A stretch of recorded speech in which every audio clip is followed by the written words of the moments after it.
공허의 시대 방황하는 호론이들의 잃어버린 호기심을 찾아서 아재살롱 지금 시작합니다.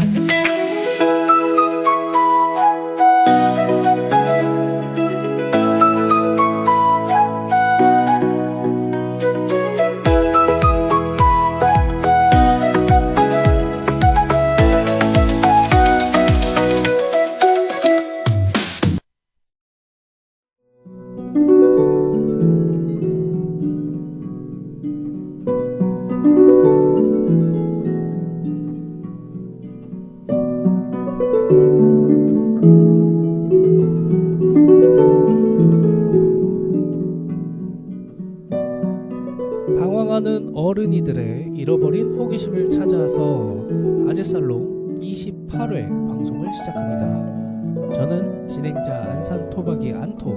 저는 바늘 남해라고 합니다. 오늘은 좀 묵직한 주제를 준비해봤습니다. 바로 군대 그리고 전쟁이죠. 남해님은 군대 다녀오셨잖아요. 저희의 만남이 군대에서 이루어졌기 때문에 같이 다녀왔죠. 그렇죠. 뭐 약간 좀 새는 얘기긴 합니다만은 저와 남해님은 군대 동기로서 처음 인연을 시작했습니다. 이제 군대 다녀오셨는데 평소에 군대나 전쟁에 관해서 어떤 생각을 갖고 계실까요? 느낌이라든지 한번 말씀해 봐 주시죠.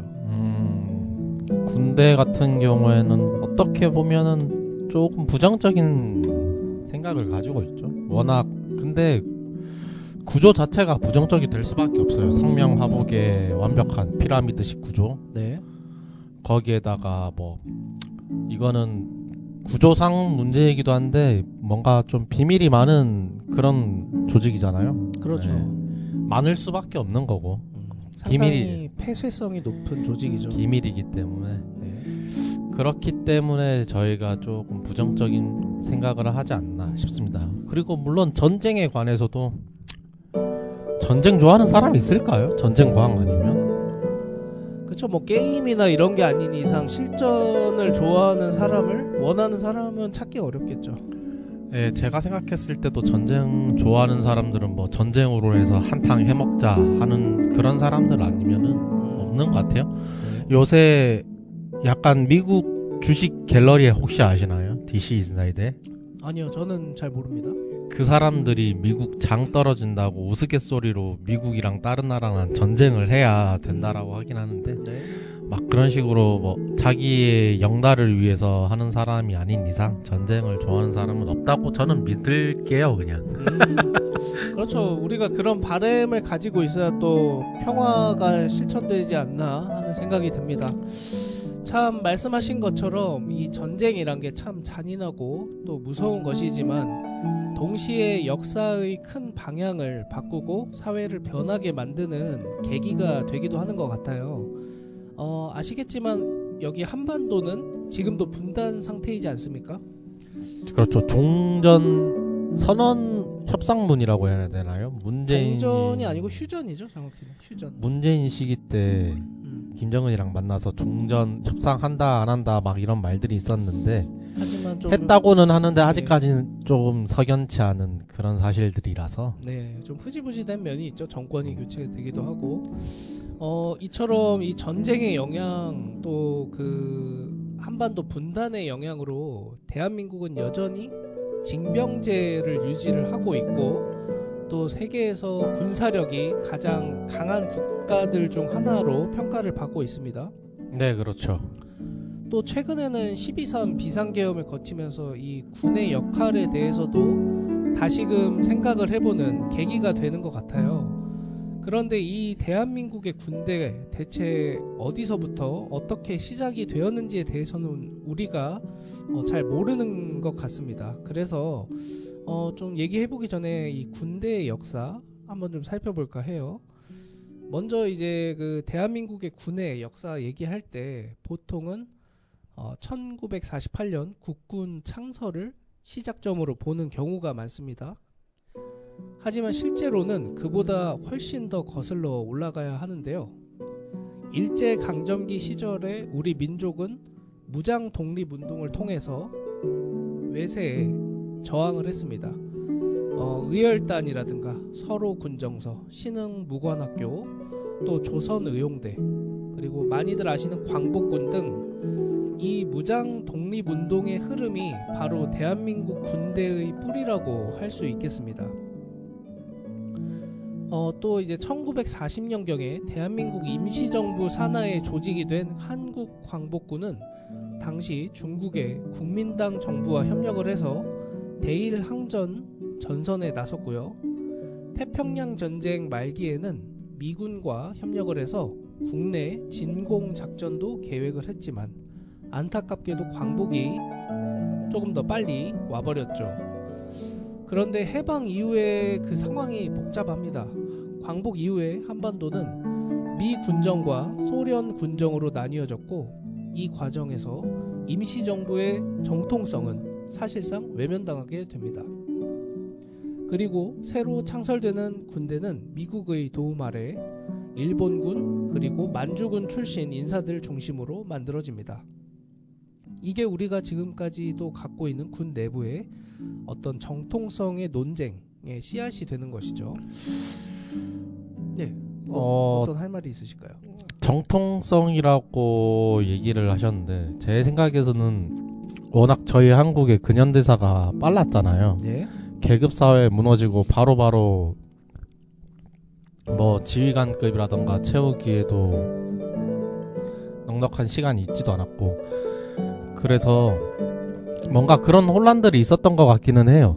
일제시대에서 뭐 육사라던가 네. 군사교육을 받은 사람들이 그래도 교육을 받았으니까 높은 책임을 지는 자리에 올라가는 건 맞는데 그런 사람들을 막 뭐 일제 잔재라고 하면서 부정적으로 얘기하기에는 조금 안 되지 않나 싶긴 근데 합니다. 결국 말씀하신 그 인물이 문제인 것 같아요. 실제로 그 초대 육군 참모총장이었던 이응준 장군은 일본 육사를 졸업했고 또 박정희 전 대통령도 그 만주군 장교 출신이었다는 게 사실로 밝혀졌죠.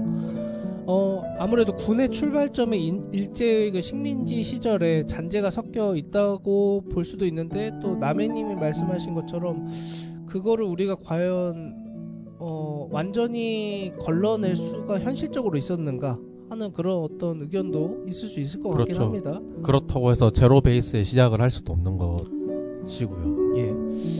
하지만 또 제가 앞서 설명드렸듯이 저희가 일제 강점기 동안 독립군으로 활동하신 분들이 굉장히 많거든요. 네, 맞습니다. 근데 그런 분들이 이런 요직에 들어오는 게 아니라 말씀드렸던 그 일제에 복무한 충성을 맹세한 그런 사람들이 어떤 최고참으로 이제 군대를 시작했다는 점은 조금 안타까운 부분일 수밖에 없는 것이죠. 그런데 왜 그 뭔가 독립 투사들 의사분들은 못 됐을까요? 그거는 또 이게 자꾸 역사로 또 흘러가면 너무 길어지긴 하는데 제가 좀 설명을 드리자면은 결국에는 우리나라 정부의 시작점은 이승만 정권이지 않습니까? 그쵸? 예, 네. 이승만 대통령부터 이제 시작을 하는 것인데 그 당시 때 그 친일 청산에 대한 그 정리가 제대로 안 됐죠. 예, 왜냐면은 그 당시 때 그 친일에 복무했던 그 고위직들을 우리가 중간에 미 군정을 거치지 않았습니까? 이승만 정부 들어오기 전에. 네네. 미군에서 그런 사람들을 좀 적극적으로 활용한 측면이 있고 그리고 그 이후에 등장한 이승만도 친미파에 좀 속하기도 하지만 또 한편으로는 또 그 미군으로부터 인재 풀을 그대로 이어받은 측면도 있는 것 같아요. 어떻게 보면 지금 현재랑도 비슷한 한국이 바라보는 일본과 미국이 바라보는 일본의 시선들이 좀 차이가 나는 것처럼. 그렇죠. 왜냐하면 미국은 일본에 점령을 당한 입장이 아니니까요. 한 대 얻어맞으면 맞은 그런 나라인데 뭔가 그런 면에서는 미국이 좀 관대하다고 해야 되나? 보여지기도 하네요. 진주만. 그리고 그 당시 때는 뭐 저희가 소위 말하는 약간 좌파라고 해야 될까요? 약간 공산주의라든가 사회주의 쪽 계열의 어떤 그 세력, 정치적 세력이 지금보다 훨씬 더 컸던 시기였거든요. 근데 이승만 정부는 아무래도 보수주의 정권이다 보니까 네네. 반대로 그런 그 사회주의 세력들을 누르기 위해서 친일파를 좀 적극적으로 등용해서 힘의 균형을 맞추기 위한 어떤 방편으로 쓴 측면도 있는 것이죠. 그러면 전 세계적으로 봤을 때 저희는 그 독립군들 인정을 받았나요? 독립군으로서? 독립군으로서 인정을 어디로부터 받은 걸 말씀하시는 거예요? 뭐 다른 저희가 보면 전 세계사를 보면 폴란드도 공산 진영에다가 네. 점령을 한번 당했다가 그 다시 독립을 하려고 영국으로 망명을 가서 네. 차린 폴란드 독립군이 있거든요. 네. 근데 그 폴란드의 독립군은 뭔가 유럽의 자유진영, 공산진영과 자유진영이 있다고 하면 네. 자유진영으로부터 정식 군대로 인정을 받았어요. 네. 이런 것처럼 우리나라 한국의 그 독립군들은 다른 나라들에게 정식으로 인정을 받은 그런 게 있는가 해서 한번 물어보는 겁니다. 이거는 또 자꾸 역사적으로 얘기가 길어질 것 같아서 여기까지만 좀 말씀을 드릴게요. 일단 아까 서두에 말씀드렸던 그 만주 쪽이나 이제 국외에서 활동했던 네네네. 그런 독립군들, 특히 북부 지방에서 활동했던 독립군들은 아무래도 러시아 쪽 공산주의 쪽 계열하고 같이 협력해서 하는 경우들이 많았어요. 뭐 협력을 저희가 뭐 인증이라는 게 꼭 인증서를 줘야 되는 건 아니잖아요. 같이 협력하고 이런 것도 인증의 영역이 될 수 있기 때문에 뭐 그런 점에서는 국제적으로 인정을 받았다고 할 수 있을 것 같고, 그리고 또 앞서 말씀드렸던 한국 광복군 같은 경우는 미국 군대와 함께 협력을 해서 국내 진공 작전을 계획을 하기도 했어요. 그런 점에서 인정을 받았다고 할 수 있죠. 근데 이제 이런 상황에서 이제 국군이 이제 창설이 되는데 1948년 대한민국 정부 수립과 함께 정식으로 창설이 되고요. 이듬해 이제 49년에 미군으로부터 군 통수권도 넘겨받게 됩니다. 그런데 이제 바로 직후인 1950년에 바로 한국 전쟁이 터지죠. 6.25 전쟁인데 이 전쟁은 단순히 한반도의 비극을 넘어서 우리 군의 존재 자체를 재정의하는 전쟁이라고 할 수가 있겠습니다. 이때부터 이제 대규모 병력, 그리고 미국 중심의 동맹 시스템, 그리고 전방 집중형 방어 전략까지 오늘날까지 이어지는 이 군의 운영 방식이 형성이 된다고 할 수 있겠습니다. 전쟁이 끝난 뒤에는 한미 상호 방위 조약이 체결이 되고요. 저희가 많이들 언급하는 이제 주한 미군이라고 하죠. 주한 미군이 이제 상주를 하게 됩니다. 동시에 이제 반공이라는 이데올로기가 이 군대 내부의 핵심 정신, 그 체계가 됩니다. 왜냐하면 그때는 그 군대 주적이 공산주의 세력이니까 그런 거죠. 그렇죠. 뭐 남해님도 아시겠지만 이제 군 시절 이제 교육을 들어봤을 때 주적은 항상 이제 북한으로 명시가 되는 경우가 많고요. 북한 주민이 아니라 북한의 수뇌부들, 북한의 또 구분을 군대들, 하자면 그렇죠. 그런 식으로 교육을 하긴 했죠. 예. 안타깝게도 그걸 좀 구분을 못 하시는 분들도 많이 계시죠. 이러한 과정에서 이제 군이 단순히 이제 안보기관을 넘어서 이제 정치적인 권력까지 갖게 되는데요. 대표적인 게 이제 1961년에 박정희 소장의 5.16 군사 쿠데타를 들 수가 있을 것 같아요. 한국 현대사의 어떤 전환점이라 할 수 있겠는데, 이후에 이제 80년대 초까지 이 군이라는 게 국가 운영의 중심에 계속 서게 됩니다. 군 출신 대통령이라든가 군사 정권 혹은 뭐 계엄령, 그리고 대표적인 이제 광주 민주화 운동 같은 이런 비극적인 사건들이 아무래도 군에 의해서 벌어졌다고 할 수 있겠고요.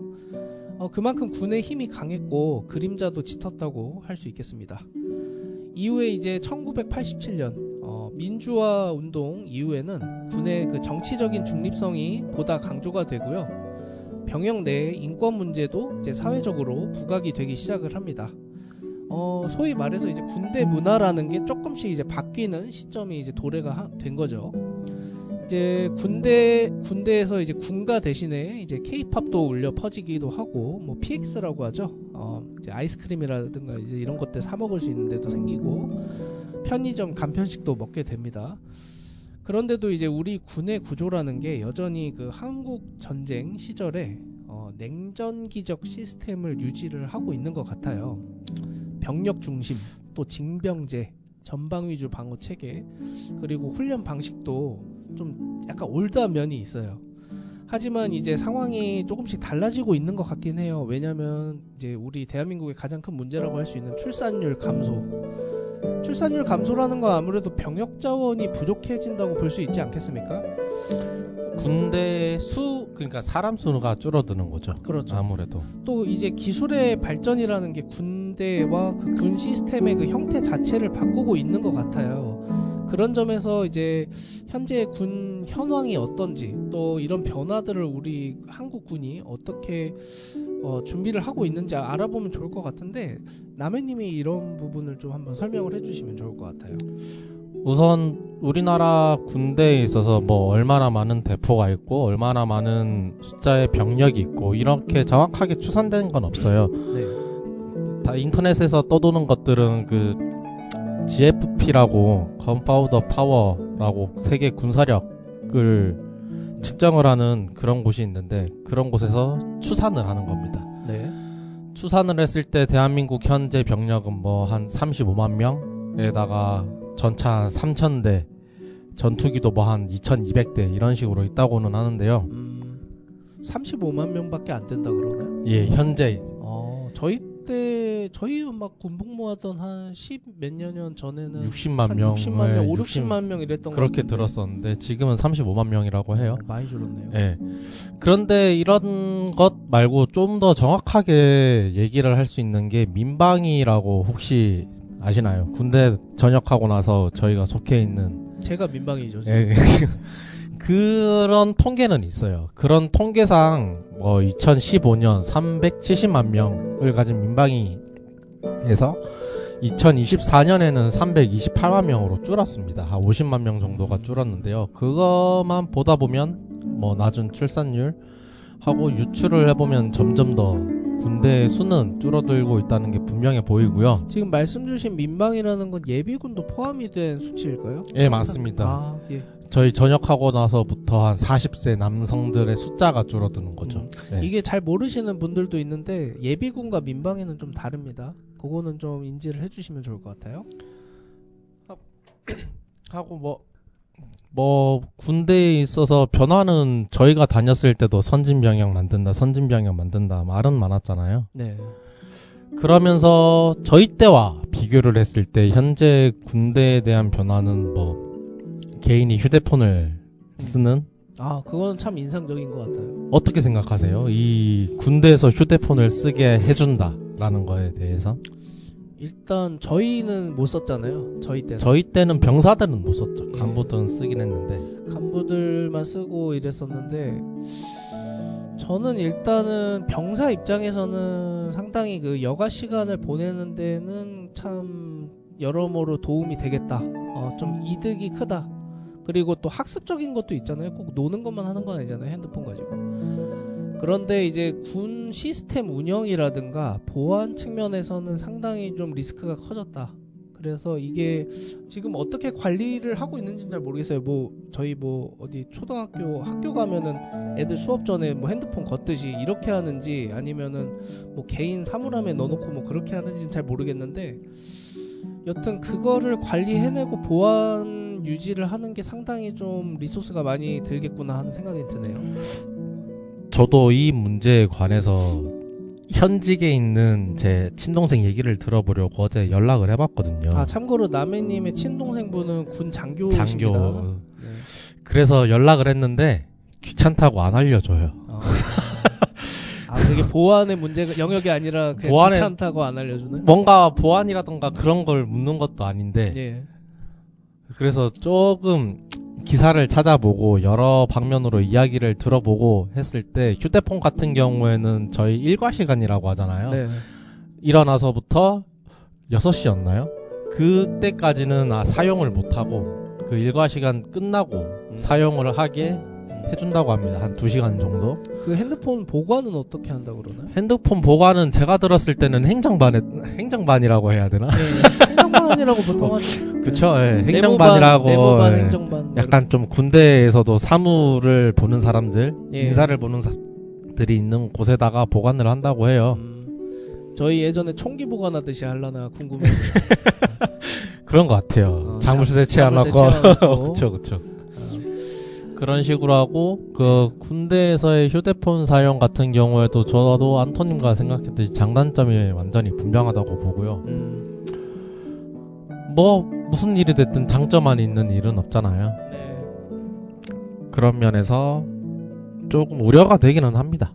그것 때문에도 뭐 여초 사이트에서는 군캉스라고 조금 비하해서 부르는 말들도 생겨나긴 했거든요. 저희가 그런 도발에 굳이 이렇게 반응할 필요는 없을 것 같아요. 뭐 군캉스라고 하는 경우 저는 그 저희 대한민국의 그 젊은 여성분들 20대 네, 주로 맞습니다. 군 복무에 대해서 나름 그래도 고생한다고 생각한다고 저는 그렇게 보고 있습니다. 그런 면에서는 조금 안타까운 게 네. 그 여초 사이트라고 하죠. 거기에서 군대 다녀온 뭐 형제 혹은 오빠가 고맙다라고 했었을 때 총 인원수가 15,000명이었었던 것 같아요. 네. 별로 안 고맙다가 99%가 나왔습니다. 근데 저희가 그 여초 사이트 하나만 가지고 대한민국 여성 특히 그 젊은 20, 30대 연상들을 평가할 수는 없다고 보고요. 네. 그렇긴 한데 좀 안타까운 현실이다라고 그냥 말하고는 싶었어요. 뭐 같은 남자도 뭐 지금에야 좀 달라졌는데 옛날에 뭐 개구리라고 하고 뭐 군대 아저씨 군발이 이런 식으로 비하하는 사람들이 있었던 거 보면은 뭐 비슷비슷한 것 같습니다.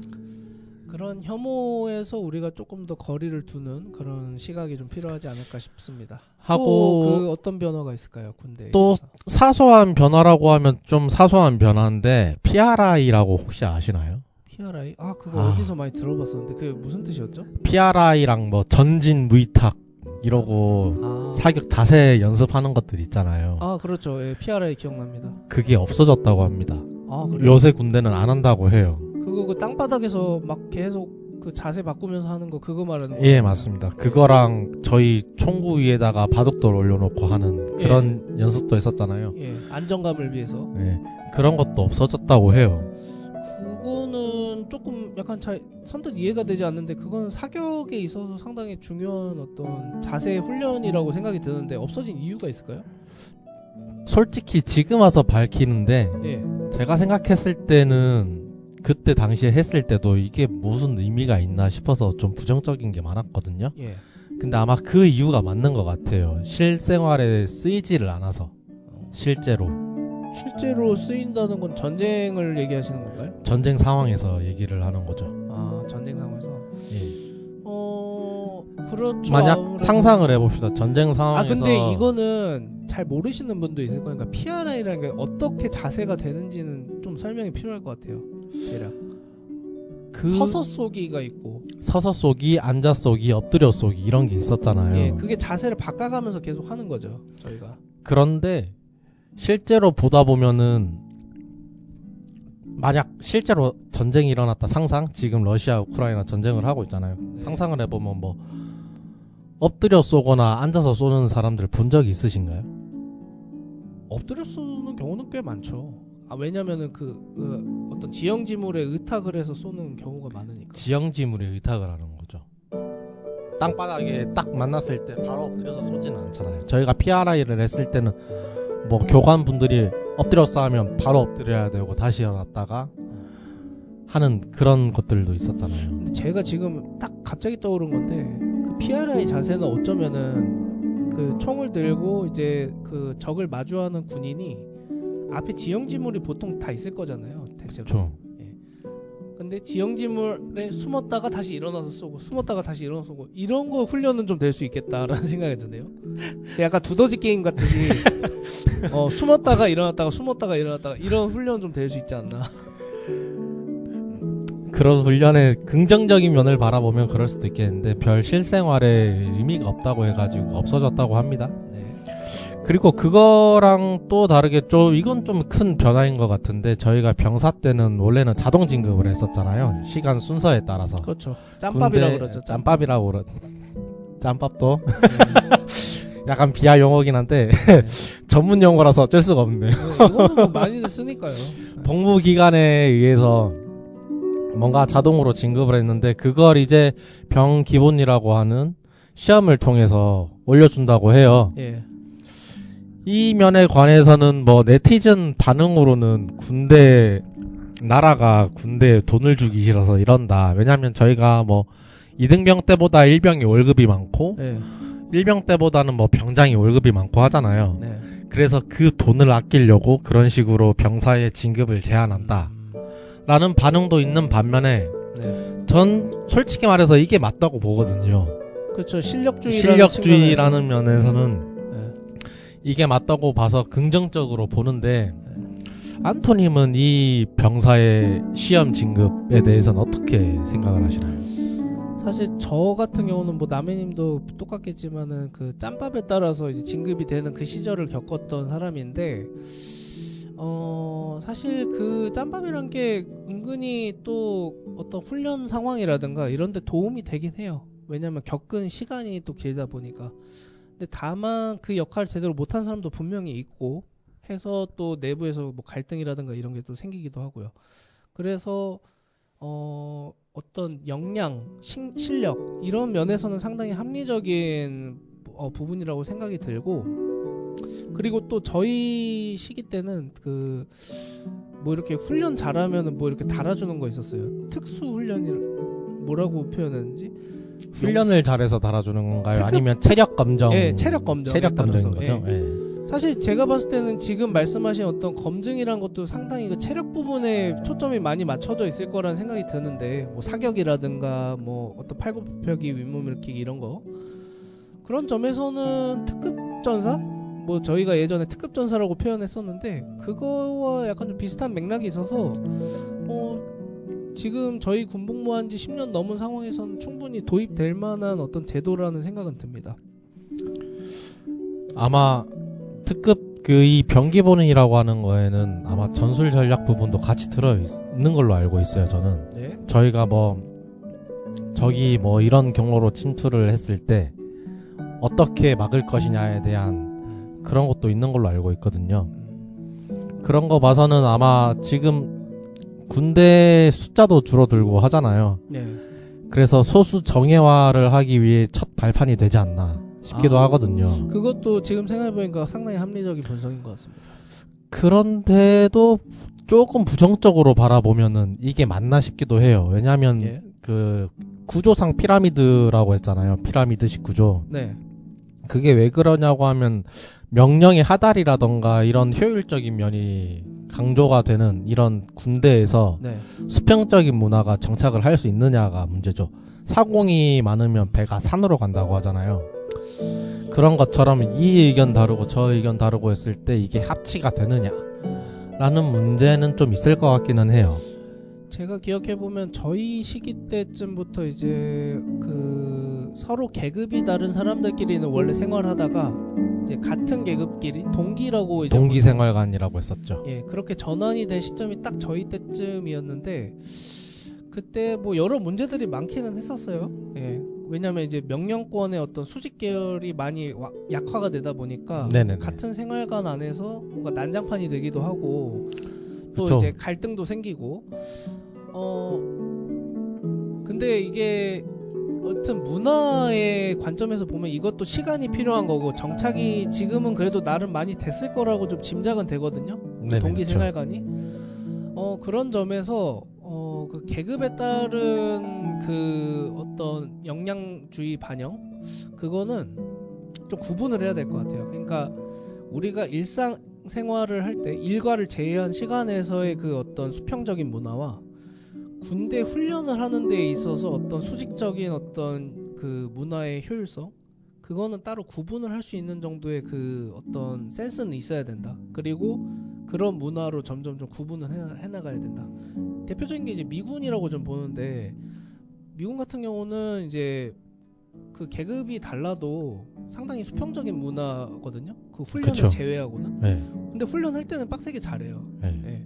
그래서 점점 어차피 지금 인원이 줄어가는 시점에서 소수 정예화를 해야 되는 거라면은 좀 일과에서는 확실하게 좀 이렇게 수직적으로 효율적으로 움직이되 그 외 시간에서는 좀 수평적인 문화를 확립해 나가는 게 지금 그 말씀해주신 변화들이 상당히 도움이 되지 않을까 생각을 해봅니다.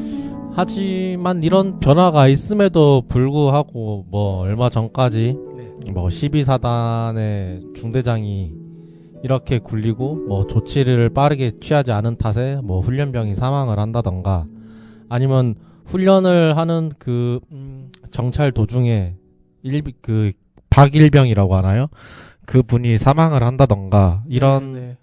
군대에서의 사망 사건 그리고 그에 따른 보상의 문제가 아직까지는 얘기가 있는 걸로 봐서는 선진 병영 문화가 되기에는 조금 멀었다. 노력을 더 해야 된다라고 생각을 하긴 합니다.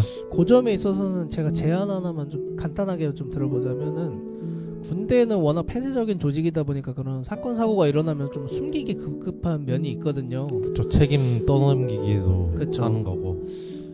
그래서 그런 거를 좀 이렇게 외부에서 전담 관찰하는 인력을 군대 외부의 조직에서 발령을 내서 각 부대나 어떤 뭐 이렇게 부대급이나 사단급에 한 명씩 한두 명씩 이렇게 배치를 해서 따로 관리를 하는 게 맞지 않나 하는 좀 의견을 드려봅니다.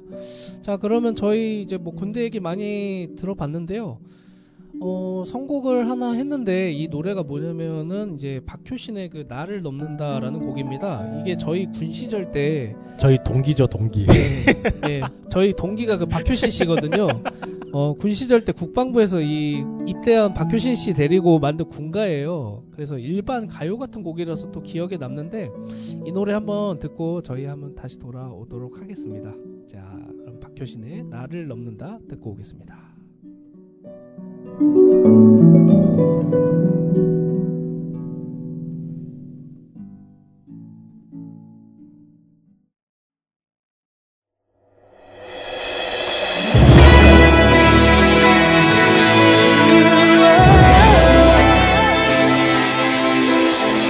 거치는 먼지 마시며 붉은 태양의 온몸이 다도 달려왔다요 견뎌왔다요 하나나 손만으로 세찬 눈보라 속에서 나를 막는 시련이 부딪힐 때면 다짐했다 불가능이란 없다고 많은 방황들과 고민들 속에 헤맸지만 좀 더 강한 날 위한 연습인가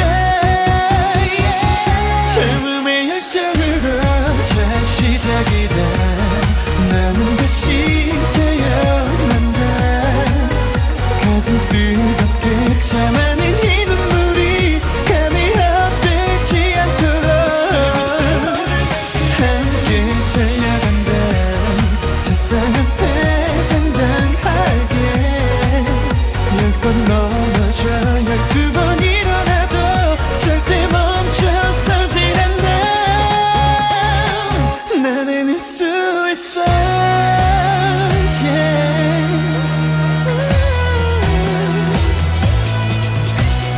끝도 없는 길 걸으며 눈물 섞인 땀방울 닦아낼 때도 네가 있어 나에겐 힘이 되었다 때론 너무 지쳐 주저앉고도 싶었지만 더 큰 세상을 위해 달려갈래 젊음의 열정으로 자 시작이다 우린 다시 태어난다 가슴 뜨겁게 참아낸 이 눈물이 감히 헛되지 않도록 함께 달려간다 세상 앞에 당당하게 10번 넘어져 12번 일어나도 절대 멈춰서질 않나 아름다운 내일을 그려본다 보고 싶은 내 사람아 간절한 마음 날 위해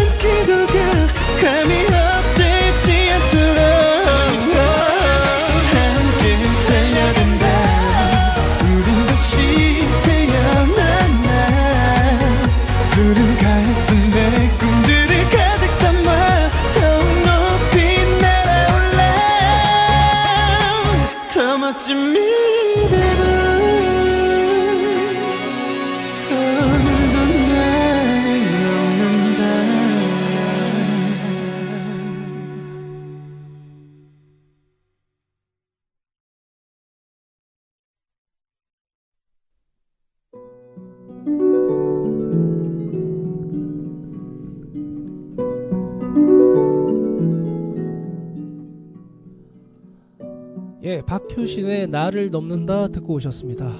참 옛날 생각이 나게 하는 곡인 것 같아요. 그런 점에서 저희 그 군 시절 얘기를 조금 해보면 좋을 것 같은데, 남해님은 군 시절에 가장 기억에 남는 게 뭐가 있으신가요? 가장 뭐 힘들었던 거라든가 좋았던 거? 아무래도 저는 그 백리 행군이라고 하나요? 뭐 100km 행군. 아, 100km 행군이요? 천리 행군이라고 했었나요 그때 저희가? 천리 행군이라고 했던 거 같아요. 천리 행군이죠. 네. 그게 제일 힘들고 제일 기억에 많이 남는 것 같아요.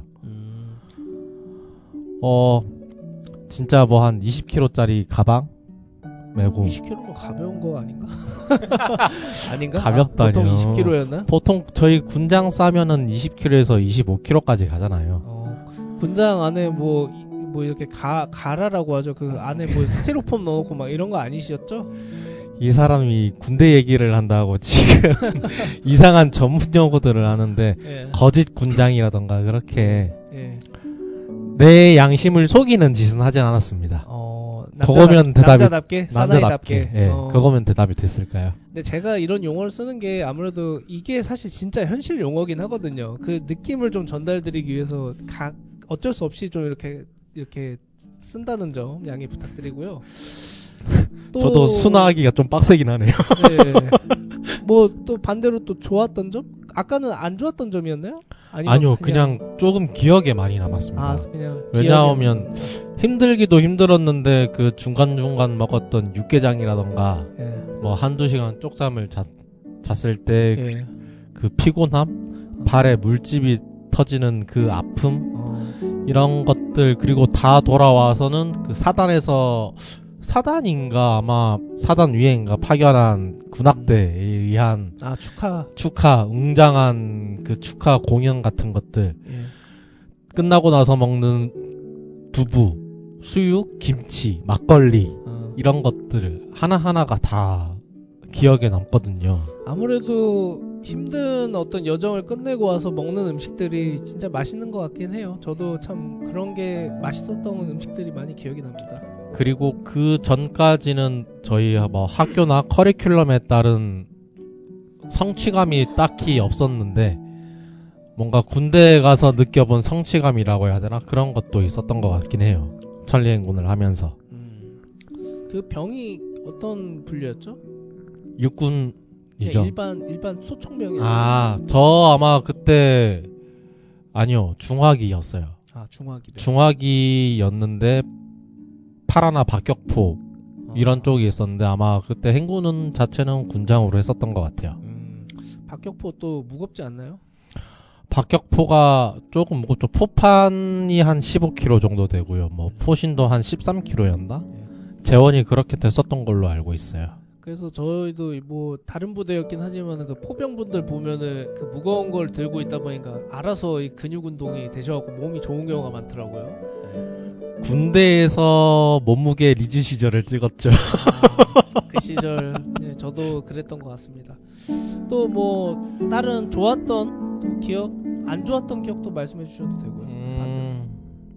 딱히 안 좋았던 기억은 전 그때도 있었던 내리갈굼이라고 해야 되나? 내리갈굼 문화가 별로 안 좋았던 것 같기는 해요. 내리갈굼. 예, 그쵸. 그런 게 지금은 없어졌죠. 아마. 없어졌을까요? 왜냐면은 완전히 동기생활관이기도 하고, 내리갈굼이라는 건 보통 그 생활관 안에서 많이 벌어지거든요. 그쵸. 예. 그래가지고 뭐 하나 잘못했는데 그 사람들 다 잘 한 12시쯤이었나요? 다 그 당시 너 위로 내 밑으로 다 집합. 집합 많았죠. 집합. 이런 거 좀 많이 안 좋았던 기억이었습니다. 아마 지금 생활하시는 병사분들은 상상하기 좀 어려웠던 문화이지 않았나 싶고, 저 같은 경우는 훈련면에 있어서는 저는 그 KCTC라고, 과학화 훈련. 과학화 훈련이라 그래서 뭐 소위 말해서 그 총이나 이렇게 몸에다가 그 레이저 장비를 달아서 이렇게 가상으로 쏘고 맞고, 그래서 이제 뭐 사망 처리되고, 이렇게 일종의 게임 같은 거죠. 서바이벌 게임이라고 봐야 되겠네요. 저희가 이제 다른 부대하고 그 KCTC 대결을 했어서 이겼던 기억이 나는데, 그때 10일 동안 밖에서 산속에서 네네네. 예, 네. KCTC. 9박 10일 훈련. 9박 10일 동안 해서 진짜 면도도 못하고 완전 산적이 돼서 막 비 맞고 눈 맞고 막 그랬던 기억이 나고. 그런데 대신에 그 KCTC를 하면은 예. 그게 굉장히 재밌었다고 제 선임들은 항상 얘기를 하고 했었거든요. 예, KCTC 정말 그 게임하던 느낌이고요. 근데 다만 이제 저희가 온라인 게임하는 게 아니니까 실제로 몸으로 산을 타고 막 숨고 뛰어다니고 해야 돼서 육체적으로는 상당히 힘듭니다. 그래, 왜냐면 이제 장비를 추가로 차거든요. 총에 네네네. 레이저 장비나 이런 거를. 네. 그러니까 무게가 더 나가요. 그래서 좀 육체적으로 더 힘든 면이 있고, 하지만 이제 어떤 일종의 그 쾌감이랄까? 상대가 이제 내가 딱 맞췄거나 혹은 이제 그것도 있어요. 전차 파괴하는 것도 있거든요. 예, 알고 있습니다. 예. 저도 얘기는 많이 들었거든요. 제가 지금 그 무기 무슨 펜저 뭐였는데 펜저 파우스트였나? 전차 대전차 대전차. 그 미사일 이렇게 쏘는 예, 거 예, 예. 있거든요. 그것도 이제 레이저처럼 나와요. 오. 그래서 삑삑삑 소리 나면 이제 전차 파괴됐다 그거 나오거든요. 오. 그래서 그런 것들 참 재밌었던 것 같고, 저 같은 경우는 이제 상당히 오래 살아남았다가 막판에 그 구덩이에서 몰려가지고 사살당했던 병사로 이제 구덩이에서 사냥을 당하신 건가요? 사냥이라기보다는 그냥 이제 몰렸던 거죠. 이제 그냥 이제 포위망에 점점 이제- 좁혀오는 포위망을 벗어나지 못하고 죽었다는 거 아닙니까? 예, 그래서 여러 명한테 여러 발을 맞아서 이제 사망했던 기억이 나고, 그 외에 이제 좀 안 좋았던 점이라고 하면은 아무래도 저도 이제 남해님처럼 이제 수직적인 그런 병영 문화 생활을 이제 초반에 했다 보니까 네네. 제가 이제 기억나는 게 이제 이등병 때 딱 각 부대로 전입된 지 얼마 안 됐을 때 이제 네네. 상당히 피곤하니까 제가 코를 막 많이 골았던 것 같아요. 근데 이제 코 골다가 이제 거기 계신 선임분들이 이제 저 깨워가지고 막 벌 주고, 그랬던 거. 코 곤다고 코 건다고 벌 주고. 뭐 방독면 쓰고 방독면 그거는 더 옛날 문화긴 하고 저 때는 방독면까지 아니고 너 진짜 코 골면 나한테 죽는다 뭐 이런 거 협박식이라든가 아니면은 이렇게 살짝 이렇게 얻어맞는다거나 그런 것들. 그래도 다행이네요. 네. 방독면 안 쓴 게 어딥니까? 근데 뭐 또 지금 생각해 보면 그냥 추억인 것 같고요. 또 좋았던 기억이라고 하면은 제가 이제 분대장이라고 해서 이제 병 한 10명 정도를 이끄는 그 역할이 있잖아요. 네네네, 맞습니다. 분대장 역할을 하면서 저희 팀이 제일 훈련 성과가 좋았던 거? 네. 그게 자발적으로 된 건가요? 혹시 갈고서 그렇게 된 건 아니죠? 솔직히 말하면 저도 이제 리더 역할을 해야 되니까 혼내는 건 있죠, 당연히. 못했을 때 아니면 뭐 게으름을 피운다고 해서 혼내는 건 있는데, 저는 나름 그래도 합리적으로 칭찬해줄 건 칭찬해주고 뭐 좀 지적할 건 지적하고 하고 했는데, 저희 팀원 자체들이 저는 좀 팀원을 잘 만났던 것 같아요. 그래서 다들 자발적으로 열심히 하고 좀 팀에 대한 자부심도 있었던 것 같고, 그게 좀 되게 좀 좋은 기억으로 많이 남아있어요. 혹시 이건 if인데 네. 지금 기억 그대로 네. 그때 군대 당시로 돌아가면은 더 잘 생활할 수 있을 것 같아요? 지금의 문화가 또 많이 다르다 보니까 제가 했던 방식이 지금 문화에 통용이 될지는 잘 모르겠어요. 근데 훈련 면에서는 제가 잘할 것 같거든요. 근데 그 어떤 생활면, 그 내부 부대 안에서의 생활면은 문화가 워낙 달라졌을 것 같아서 잘 모르겠어요. 그거는. 저는 좀 수직적인 문화에 익숙해졌던 사람이다 보니까 지금의 문화는 좀 잘 안 맞지 않을까 하는 생각도 들어요, 솔직히. 그래요? 예. 저도 지금 문화가 그대로 하면은 저도 수직 문화에 워낙 좀 익숙해져 있는 사람이라서 네. 그렇게 딱히 적응은 못할 것 같아요. 훈련은 그래도 열심히 할 것 같기는 해요. 갑자기 떠오른 건데 기억에 남는 순간 하나가 있네요. 어떤 기억인데요? 말씀하셨던 그 행군, 비 오는 네네네. 날 행군하고 있었거든요. 네네. 우비 입고 판초이 입고. 판초이라고 그러죠. 이제 자야 되는데 텐트를 못 쳐요. 못 치는 상황이에요. 네네. 그래서 비 맞으면서 우비 덮고 땅바닥에 그냥 엎드려서 잔 적이 있었거든요. 한 2시간 정도? 3시간 정도. 네네. 빡센데요? 근데 전 좀 좋았어요. 그때 기억이 좀 좋아요. 왜냐면은 살면서 어디 땅바닥에서 비 오는 날 딱 엎드려서 얼굴 바닥에 맞대고 자는 경우가 잘 없잖아요. 살면서. 보통 저처럼 미친놈 아니고서야 그런 적이 별로 없죠. 네. 저도 한때 조금 낭만 찾는다고 비 오는 날 운동장에 누워서 있었던 적이 있긴 하거든요. 네. 근데 사실 그런 경우가 많지 않은데 네네. 저는 살면서 한 번쯤 경험해보면 좋은 순간인 것 같아요. 왜냐면 그때 완전 숲속이었거든요. 산속 안에서. 네네.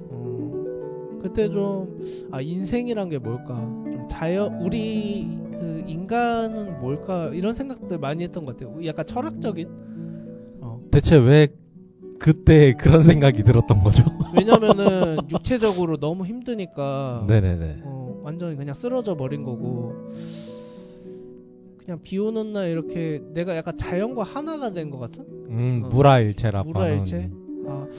인간도 결국 자연으로 돌아가는 거 아닌가? 왜 이렇게 우리가 막 이렇게 아둥바둥 하냐, 이런 것들 좀 생각했던 것 같아요.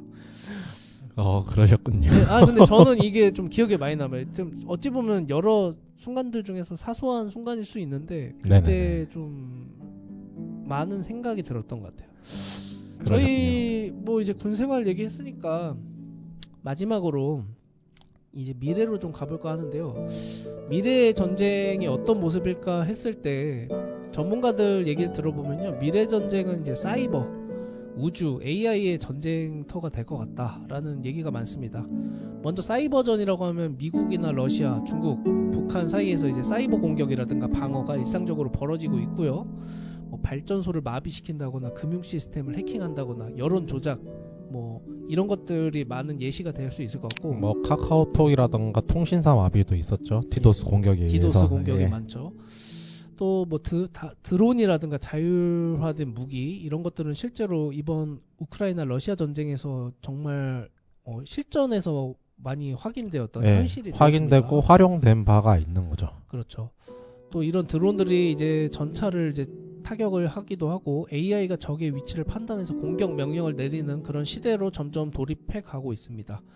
그렇다면 이제 한국은 어떻게 대응하면 좋을까 하는데, 현재 우리 군은 이런 변화에 좀 막 아주 적극적으로 대응하고 있는 것 같진 못해요. 그래도 조금씩 대응은 하고 있는 것 같은데, 먼저 드론봇을 이제 전투단을 창설을 했고, 사이버 사령부를 확대하기도 하고, 또 AI 기반 작전 시스템을 도입해 나가고 있는 중이라고 합니다.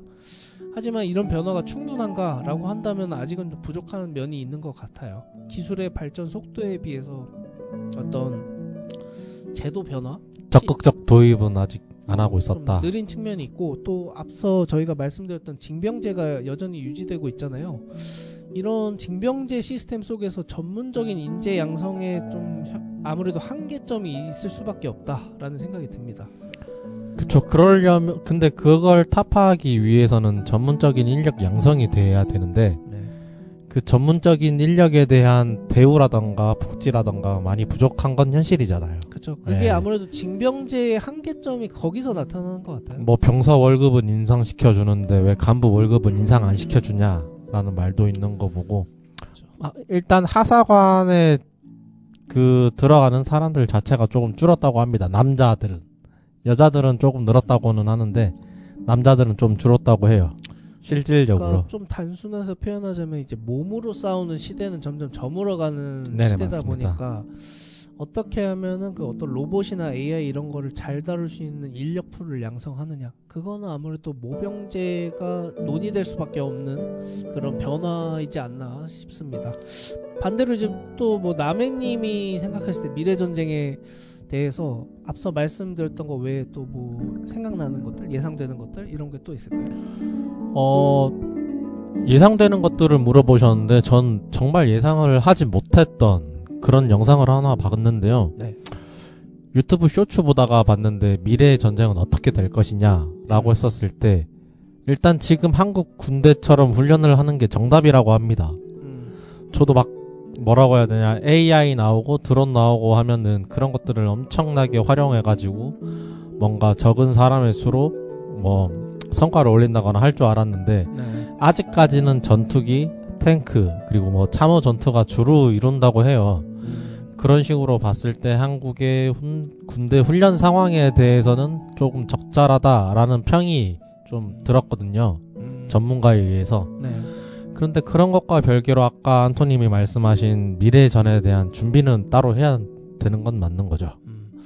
저는 또 말씀 듣다가 생각나는 게 이 지형이라는 거를 충분히 고려를 해야 될 것 같아요. 저희 대한민국 특히 한반도 지형은 상당히 그 산지가 많지 않습니까? 동고서저라고 하죠. 예. 그렇죠. 대한민국 그 한반도 그 전역의 한 70%가 산지라고 볼 수 산지. 있는데 그것도 또 상당히 좀 높은 산지들도 많고 네네.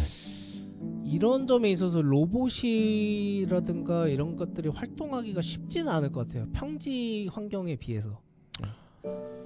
그쵸. 예. 아무래도 단순 반복 작업을 하기엔 로봇이 너무 약해요. 인간보다 강할 줄 알았던 그런 분야인데 의외로 많이 고장난다고 하긴 하더라고요. 산업에서도 그렇고. 그리고 산지가 많다는 거는 엄폐할 수 있는 지형지물이 많다는 얘기기도 하거든요. 네네, 그쵸. 그런 점에서 저희가 아까 예시를 들었던 러시아 우크라이나 전쟁 같은 경우는 거기는 완전히 그냥 평야인 경우들이 많잖아요. 평야죠. 그래서 아무래도 드론이라든가 이런 것들이 좀 더 활동하기가 용이한 측면도 있을 거예요. 분명히. 아무래도 적을 발견하거나 이동하는 측면에서 어떤 장애물이 적기 때문에 빠르게 이동할 수도 있고. 근데 이 한국 같은 경우는 저희가 아무래도 현재 상황에서는 주적은 아무래도 북한인 가능성이 높지 않습니까? 북한군이죠. 예. 그러면 저희는 아무래도 이 지형지물이 산지에서 싸워야 되고 또 예전에 또 고지전이라고 하지 않습니까? 고지를 네네네. 점령해야 될 어떤 그런 변수들이 많을 텐데 네네. 그런 점에서는 여전히 그 어떤 개개인 병사들이 어떤 역할을 해야 되는 것들이 좀 상당히 비중이 높을 것 같다는 생각은 들어요. 뭐 고지전이라는 영화 보셨다면 충분히 이해하실 수 있을 것 같아요. 그 고지 하나를 점령하기 위해서 엄청난 사투가 벌어지잖아요. 그쵸. 그리고 점령했을 때 어떤 전략적인 이점이 굉장히 높다 보니까 또 전략적 이점 크죠. 안 그래도 지금 뭐 FPS 게임이라고 해야 되나요? 배틀그라운드라고 이 모의 전쟁을 하는 그런 게임인데 그런 게임에서조차 고지를 점령하는 게 제일 유리한 측면이 있는 걸로 봐서는 아무래도 고지를 가야 됩니다. 높은 곳을 가야 되고 그리고 뭐 저희가 뭐 또 육군만 있는 건 아니잖아요. 또 공군도 있고 해군도 있고 또 해병대도 있고 하는데 제가 뭐 이거는 저희가 뭐 일본을 주적이라고 하는 건 아니에요. 그러니까 근데 다만 이제 아무래도 근접한 영역에 있는 타국가이기도 하고 네네. 또 상황 여하에 따라서는 또 일본과 어떤 전쟁이라든가 전투 이런 것들이 없다고는 전혀 단언할 수는 없는 거기 때문에 그쵸. 그런 점에서 제가 봤을 때는 좀 해군력 증강도 우리나라가 상당히 좀 고민을 해야 되는 거 아닌가 하는 생각이 들더라고요. 해군력이 상당히 좀 일본에 비해서 많이 부족한 면이 있더라고요. 제가 보니까 어디서 뭐 이렇게 그 초계함이라든가 아니면은 뭐 항공모함까지는 아니지만 준 항공모함 제가 그 이지스함이라고 그러나요? 그런 것들 그런 거 봤을 때 그 일본의 자위대라고 하죠. 네네네. 예, 자위대에 비해서 병력이 상당히 조금 많이 좀 부족한 면이 있다. 그래서 해전에서는 좀 우리가 좀 열세인 경우들이 많다. 근데 또 우리가 또 독도에 대해서 좀 약간 갈등 구조가 있잖아요, 일본하고. 그쵸. 우리 걸 가져가려고 하는 그런 시도들이 거기서는 많아서 사실상 자기네 땅이라고 뭐 이렇게 얘기를 하는 거니까 다케시마 뭐 이러면서. 근데 뭐 실질 점유는 저희가 하고 있지만 뭐 그 일본의 우익이라고 해야 될까요? 그쪽에서는 상당히 그 다케시마에 대한 혹은 또 중국과 뭐 야오이랴오라 그래갖고 그런 어떤 섬들에 대해서 상당히 갈등 구조를 갖고 있으니까. 갸일 겁니다. 갸. 갸오이랴오인가요? 아마 그 반동 그쪽 얘기하시는 것 같긴 해요. 왜냐면 이게 단순히 섬이 아니라 그 섬과 인접한 근해를 이렇게 점유를 할 수가 있는 거고. 영해 자체가 그 나라의 땅이 있는 곳에서 바다로부터의 12해리라고 그러니까 하죠. 그런 점에서 이거는 상당히 바다와의 싸움이고 또 그 어떤 자원을 위한 싸움이기도 하니까요. 그런 점에서 해군력 증강이 상당히 좀 시급해 보이는 면도 있는 것 같습니다. 육군은 근데 충분한 것 같아요. 아 그리고 제가 어디서 봤는데 일론 머스크가 최근에 그 육군 사관학교 있잖아요, 미국에. 네네네. 거기 가서 이렇게 연설 아니면 대담이라고 하는데 그거 한 거 영상을 봤거든요. 네네네. 근데 육사다 보니까 일론 머스크가 이런 말 하더라고요. 아 여기 공군 분들이 없어서 다행이다. 제가 생각했을 때 앞으로 공군은 드론 AI랑 드론으로 대체될 여지가 높아 보인다. 그래서 그 파일럿 분들 일자리 아니면 역할 이런 게 굉장히 축소될 가능성이 높다. 뭐 이런 말을 하더라고요. 그래서 공군의 변화가 생각보다 아무래도 드론이 활용되는 걸 저희가 봤잖아요. 우크라이나 네네네. 전쟁에서. 그래서 공군의 역할이 좀 많이 특히나 변화가 좀 클 것 같다. 이런 생각도 좀 한편 듭니다. 자 그러면은 저희 이번 군과 전쟁에 대해서 다방면으로 얘기를 해본 것 같아요. 결국 중요한 건 패러다임 전환인 것 같습니다. 이제 더 이상 숫자와 계급만으로 승부하는 시대는 지난 것 같고 창의성, 융합력, 기술 이해도 그리고 협업 능력 이런 게 관건이 되는 것 같아요. 우리 군의 역사가 이제 지난 100년 동안 전쟁과 냉전, 군사정권, 민주화를 겪으면서 끊임없이 바뀌어왔는데요. 이제는 저희가 얘기해왔던 그런 미래들을 준비해야 할 시간이 도래한 거 아닌가 생각이 됩니다. 저희 아재살롱은 다음에도 더 깊고 흥미로운 주제, 이야기들로 찾아오도록 하겠습니다. 청취해주신 여러분들 감사합니다. 마지막 감사합니다. 곡 듣고 마치겠습니다. 마지막 곡은 스텔라장의 라모르 르 아모르 르 아모르 라스 바게트 파리스. 파리스. 노래가 어렵습니다. 무슨 뜻인 것 같아요. 파리에서 뭐 빵 먹자 뭐 이런 얘기인 것 같아요. 자 듣고 오시겠습니다. 듣고 마치겠습니다. 안 올 거예요.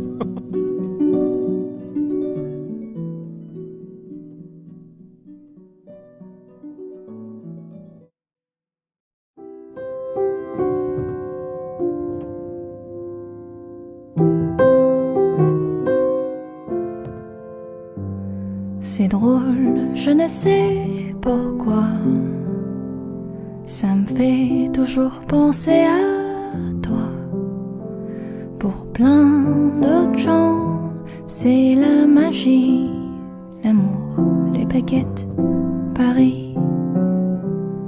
Toujours au même endroit, comme si c'était hier, je te vois. Pour plein d'autres gens, c'est la magie, l'amour, les baguettes, Paris. Eux voient les lumières, les paillettes, la tour Eiffel, la Seine, les fêtes. Mais moi, quand j'arrive sur cette rue, je pense à toi qui ne répond plus. Même si je ne te revois pas, tu seras toujours une partie de moi. Pour plein d'autres gens, c'est la magie, l'amour, les baguettes, Paris.